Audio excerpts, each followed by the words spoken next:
माधवपुर नाम के गांव में तालाब के किनारे एक छोटा सा घर था, जहां गणेश और नीलिमा और उनका 10 साल का बेटा मुन्ना रहता था। गणेश और नीलिमा बेहद ही गरीब थे।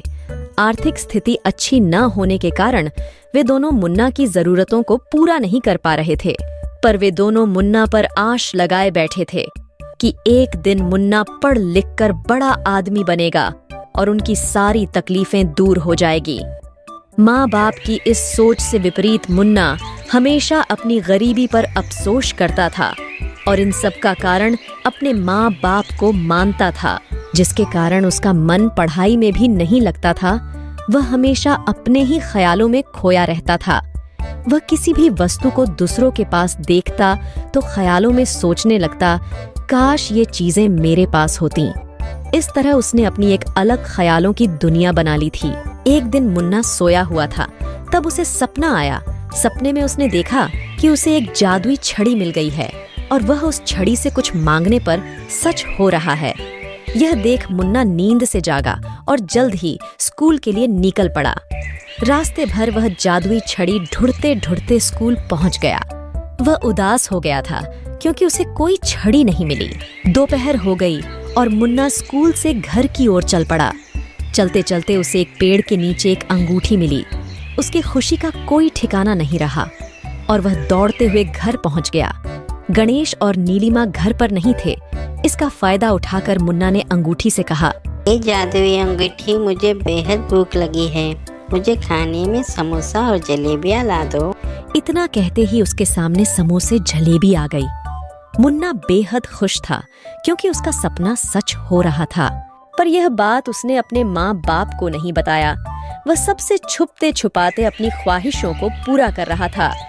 अब मुन्ना अपने जरूरत की सारी चीजें अंगूठी से मांगने लगा। नए कपड़े, नई साइकिल, खाने पीने चीजें। अब ऐसा कुछ नहीं बचा था जो उसके पास नहीं है। इस तरह एक दिन मुन्ना साइकिल से कहीं जा रहा था, तब रास्ते पर उसे स्कूल के लड़के मिल जाते हैं। वह लड़के मुन्ना को हमेशा परेशान किया करते थे। उस वक्त भी उन्होंने मुन्ना को रोका और चिढ़ाते हुए कहने लगे, अरे ओ बेवकूफ, पागलों की तरह फटे पुराने कपड़े पहनकर दौड़े कहाँ जा रहे हो? यह बात सुनकर मुन्ना को अच्छा नहीं लगा और सुनाते हुए कह दिया, बेवकूफ मैं हूँ या तुम? क्या तुम्हें दिखाई नहीं देता मैं नए कपड़े पहनकर साइकिल से जा रहा हूँ?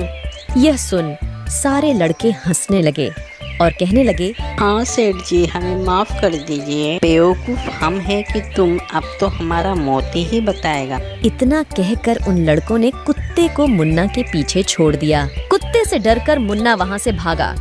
यह मुन्ना के घर पर उसके स्कूल के टीचर आए और उन्होंने गणेश और नीलिमा से कहा, आजकल मुन्ना को क्या हो गया है?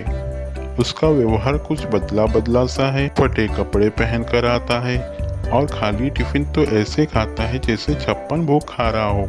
गणेश ने कहा, मुझे भी कुछ दिनों से ऐसा ही लग रहा था, पर मुझे लगा बच्चा है, नादानी में ऐसा कर रहा होगा। ख्यालों की दुनिया में जीते जीते उसने अपने ख्वाबों को सच समझने लगा है। पर आपकी बातें सुनकर मुझे भी चिंता हो रही है। और यहाँ कुत्ते से डरकर मुन्ना जंगल में चला गया। उन्होंने मेरे पीछे कुत्ते को छोड़कर अच्छा नहीं किया। अब मैं उन्हें सबक सिखाऊंगा। मुन्ना ने अंगूठी से कहा, ए जादुई अंगूठी, मुझे एक सेब दीजिए। इतना कहते ही वहाँ एक शेर आ गया। शेर को देख मुन्ना की धड़कन रुक गई और वहीं उसकी मौत हो गई। कहानी से हमें यह सीख मिलती है, हमें कभी भी अपनी जरूरतों को अपनी कमजोरी नहीं बनाना चाहिए।